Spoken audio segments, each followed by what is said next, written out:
Hello YouTube, this is Morgan Airspeed Prime here with my next The Shadow of Kyoshi chapter analysis video. This one is going to be for chapter 10, which is called Aftermath. So, as the title would suggest, this is the aftermath of Yun's kind of attack, holding everyone's hostage. He's fled, he's left people injured, dying, dead. How do we resolve all of this? What happens? What is the aftermath to that? So that's what happens here. So straight away, start of the chapter is just the brutal aftermath of what he did. His sort of earth paint bomb thing that he set off that was like a grenade. What damage has it done? So she sees lacerated faces, the telltale clutching of broken ribs, and those were the lucky ones. Chancellor Dairon, of course, got hit directly. He was right there. He'd been completely unprotected. She found his body peppered with tiny holes, each one welling with blood. She tried to staunch his wounds with her hands, but couldn't cover them all. She had no water to even attempt healing him. So Dairon has just been ripped apart, basically. And so this is when Atuat arrives on the scene, of course, here. Our master healer, of course. So this is her chance to shine, show off just how amazing of a healer she is. And it's not just about skills here, but it's also sort of her decision making as a medic in this situation. And so Kyoshi is like, please help Dairon, he's the most badly injured. But Atuat just takes a glance over at him and is just like, no, there's too many wounded. I have to triage who can and who can't be saved. And she just looks at him and is like, he's gone. He's already gone. And she notes here that she said with such a dismissive neutrality it made Kyoshi think she was staring at Tigwai the assassin himself. Don't waste your time on him. So this is, I suppose, the other side of being a good healer. It's one thing to be able to just choose someone and heal something, but it's another thing where in a room of people deciding where the healing is most needed and timing it all effectively. And Dairon here is still alive, but he's going to die. There's no way to fix all the injuries that he has. So she focuses on the people that she actually can. So Kyoshi's getting this, like, seeing this different side of Atuat here in her element, making these kind of prioritizing decisions and so on. So Atuat, throws her over the pouch of water and is like, if you can heal it all, heal anyone you can, the minor injuries and so on. So that's what Kyoshi does as she sort of watches Atuat do the kind of bigger kind of healings and so on. So it says here, Kyoshi mostly knew how to stop bleeding and pop joints back into their sockets, but then she notices Atuat doing something very interesting. The doctor placed her hands over the chest of an unconscious guard she was examining. The air around them went cold, cold enough that Kyoshi's flesh prickled. What are you doing? Kyoshi asked, fighting off a shiver. Lowering his temperature, Atuat's temples pulsed in concentration. It slows down every process of the body, including death. But if I don't stop at the exact right time, his fluids will turn to ice and destroy his own organs from the inside out. After a few chilling sweeps of her hands, she shifted over to the next guard and began the process anew. And Kyoshi is like amazed by this technique of, she knows that like turning stuff into like ice and back and forth is a standard thing with waterbending, but this is something completely different. She's never seen this before. But Atuat explains further. She says that this technique, you've probably never seen it before, is because it requires too much raw power for most benders, and not damaging anyone with such power takes too much control. Misuse the technique, apply force in the slightest excess, and it kills. So perhaps you should shut up and let me focus. And obviously this is something that Kyoshi's kind of interested in. She actually, at the end of this section here, asks Atuat to teach this to her. Atuat doesn't really give her a proper response necessarily, but it's like, when it comes to healing, I can teach anyone anything in a fraction of time it normally takes. Her arrogance, of course, coming out again. Whether I have a student of the right qualities is a different matter. We can talk about it later, but you have more pressing matters at the moment.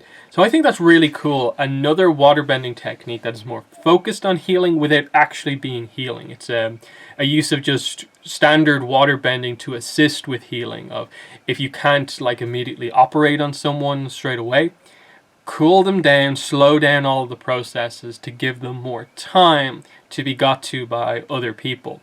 Very cool one. And it's very interesting that this ends up being an extraordinarily important setup for later on. I don't want to spoil too much of that later on, but just note that this will come back. The only other thing here in this initial section of this chapter is this. She then begins to think about Yun. All the damage, she's just seen it directly that he's caused. People have died here. And this is what's going through Kyoshi's head. It wasn't Yun who did this. It couldn't be. If she wasn't sure before, the heartlessness towards Rangi and Heiran, the wanton vandalism, the offhanded slaughter of Lu and Chancellor Dairin made her certain now. This was the work of a spirit. The foul, glowing apparition who'd identified her as the Avatar and dragged Yun into the darkness of a mountain had seized his mind. No one could go through that sort of experience unchanged. The Yun she knew would never be so cruel and destructive. So that's Kyoshi's view on this. She cannot view this as being that he did this. She's blaming it on the spirits. And to a degree, we as the audience right now sort of agree with her that, this kind of has to be that case. We've seen the prologue, and that seems to be where things are going. Glowworm wants to kind of consume Yun in a way. So I suppose, has he become Yun basically here in some way? And that's what's going on here. But we'll see. The question in that is that if it's a spirit controlling him, why is the spirit going through with Yun's actions? Like, Yun actually wants revenge on these people. So why would the spirit, alter Yun to make him like that or assist him with that?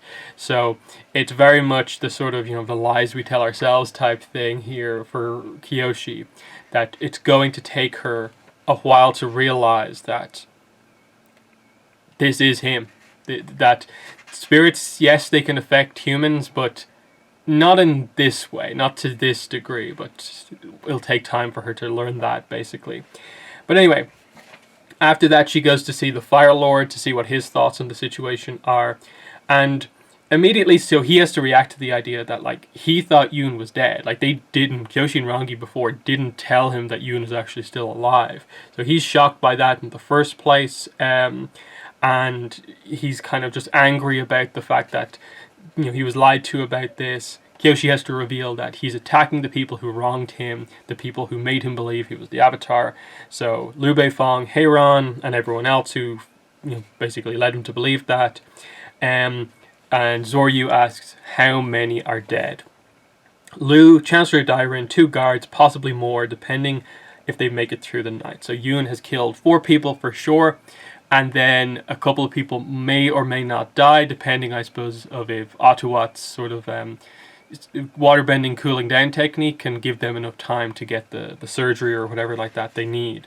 So definitely it just immediately presents Yun is just flat out killing people. That he's doing what kind of Jianzu was doing in the first book. And you have to realize that even though he's one of our teenage characters, he's going down a very, very dark road. Kyoshi wants to believe that it's not him and that he can be forgiven, they can change him back to normal, but that this blood is still on his hands, and so, this is kind of an important one to get across. He has killed people and is planning to kill Heiran, of course, close to her, close to Rangi, of course. But of course, beyond this, Zoryu is being very ineffective as a leader here. He's just, lost in the situation, people have died, it's terrible, but he's not making any move to do anything as the leader. But Cheijin is here as well. He is actually thinking about things sort of the right way. He's like, it's terrible, but a high-ranking official of the Fire Nation killed in the palace, a foreign dignitary under the Fire Lord's hospitality murdered, not to mention the destruction of our cultural heritage and the humiliation of the entire court and the garden.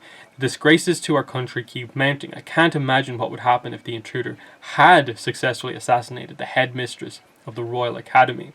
So he's serving the role of both sort of asking the right questions of that. Zoryu, you can't just sit down and accept what has happened here as just being a terrible event and just sort of, hold your head in your hands over this. Something has to be done here. And he's pointing these questions out to show how ineffective Zoryu is being, and that him in asking the right questions is like, I know what to do. If I was in charge, I would do things differently. So he's playing his role perfectly here in terms of I'd be a more effective leader, basically. Kyoshi, of course, doesn't like Cheijin anymore after he played her before, and it's just like, what are you doing here? Like, of all people. And he's just like representing the voice of the Fire Sages in this situation, so he has a valid reason to be here. But he also mentions, if I can get a word in for the Sowan clan, so be it as well. He also says here that we've been gravely dishonored as a people. There are calls for retaliation against the Earth Kingdom, which is the other factor in this, that someone from the Earth Kingdom, an Earthbender, has attacked the Fire Nation Palace. They have to immediately calm down nation relationships here to prevent a war. Because if it in any way came out that potentially Yoon was sent by high-ranking officials or like leadership of the Earth Kingdom, that would be grounds for war between the Fire Nation and the Earth Kingdom. But Cheijin actually reveals he's prevented this. Like, Kyoshi is just like, what Earth Kingdom? No way. Like, no one sent him, of course. It's a personal thing himself. But Cheijin says, I spent the last 20 minutes assuring the court our friends from across the sea are not to blame. It took some doing, but I've convinced them. And immediately everyone realizes that should have been the work Zoryu was doing. The Fire Lord should be the one going out to assure the people, the other high-ranking members of the Fire Nation and people of the Earth Kingdom, that they don't hold the Earth Kingdom responsible for this, and that it was the act of just someone on their own. And this is also just going into the whole idea of the Kyoso clan is obviously Zoryu's mother's clan, so that's the sort of clan of note here. But then the Sowan clan is the one where their leader basically is the one making the big moves here. He's looking good in this, the Fire Lord isn't. So Kyoshi asks to speak to Cheijin alone, and that's what we get here to sort of end off the chapter. And so this is where Kyoshi sort of plays him a little bit, which I really like, that she finally catches up on things, has calmed down a bit, and is able to get what she wants out of him. So she acts tough in this situation, is just like, okay, this is the best way I can get him to believe me. I'll act like I'm also completely frustrated by the way Zoryu is handling this, and I'll make it out that I look at you, Cheijin, as being a good leader. So tell me, I think you are going to be the next Fire Lord. What would you do in this situation? What are you going to do when it happens? She treats it as basically like, yeah, I'm pretty convinced this is what's going to happen, so in the future we're going to be working together as the Avatar and the Fire Lord. You know, tell me what I want to know, basically. There's some nice lines here. I know what I said at the party, but really the Avatar works with whoever wears the crown. It doesn't have to be a weakling like Zoryu. And he's like, it sounds like I can count on your backing should the worst come to pass. And she says, answer me this. Once you're Fire Lord, what will you do about your country's fortunes? And she asks, like, what actions will you take to help your people? And he says, I'll think of something. I'm sure once a real ruler sits on the throne, our people's problems will resolve themselves. And so she says, so you'll be better than your brother, and the natural order things will be restored on their own. So she's trying to almost get into this situation of like, oh, so you're basically saying that if someone except Zoryu takes the throne, the problems of Zoryu's era will stop. And she's trying to sort of tie him into the idea of like, wait, have the Sowan clan maybe helped or assisted with the sort of crops being quite bad over his reign to make him look even worse, and that will for some reason stop if they get into power. And he realizes quite quickly here to not say anything of note. Like, the dialogue is really well written here to get across the idea that he is careful not to say anything that comes across so blatantly as, I will be the next Fire Lord, this is what I'm planning to do. And he talks about it more of just like, oh, when a real ruler, or like it's very vague, like not me, but when someone who is suited to be ruler sits on the throne. But clearly the whole idea is that it is going to be him if it's not Zoryu. But anyway, she also remembers Lao Ge at this point and is like, you know what to do with men like this. assassinate them, that he is going to be someone who will cause a lot of trouble in the Fire Nation. If it was Lao Ge in charge here, he would assassinate Chejin to stop this from happening in the Fire Nation. But Kyoshi can't do that here, of course. And, you know, they're just left in this situation of just like, you know, nothing I said to you will hold up in court. Report me, and it's just going to be my word against your word. And she just says, you know, I'm going to get more information on you. So that's basically the situation that we're in here. And he just leaves with a sort of veiled threat here. Mark my words, the attack upon the palace will lead to Zoryu's downfall if it goes unanswered. Support my brother if you must. It will only delay the inevitable. Not even the Avatar can fight history. We have a saying in the Fire Nation, dishonor is like a bird in flight. It has to land somewhere. And the chapter ends directly with the idea that peace in the Fire Nation basically hinges around Yun, and I suppose realistically, if he attacks again, and what this attack already has done. And the question is like, does Yun have a side in this political conflict or not as well? But yeah, it's a nice chapter to have after the almost completely action-focused and just a character reintroduction chapter last time of Yun, to be just, here's the damage he's caused, plus politically, Zoryu's not handling this well, Chejin's actually looking quite good, but Kyoshi's completely onto him. And that's sort of where the investigation is going to go, basically. How do we sort of stop this? But yeah, the next chapter is going to more set up the plot for the next sort of section of the book. But we'll get to that in the next chapter. So there are my thoughts on this chapter, Aftermath. In the comments, let me know what your thoughts are. You know, Atuat's cool waterbending, cooling down a patient technique. I thought one final thing to say on that is that, once again, I love that idea of presenting power in bending as not just being about scale. That it's not just that Kyoshi is powerful because she can throw the biggest rocks around, but that there is power in the more super subtle techniques as well.